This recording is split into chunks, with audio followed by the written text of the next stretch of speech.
Привет всем подписчикам, привет, кто подписан на мою машину Ниву Шевроле. И вот спустя 14 тысяч пробегу,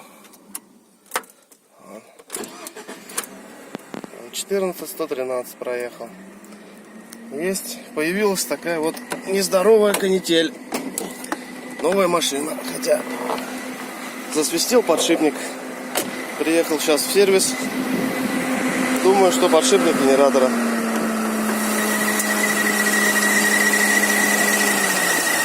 Вот, возможно, может, слышно, что свистит.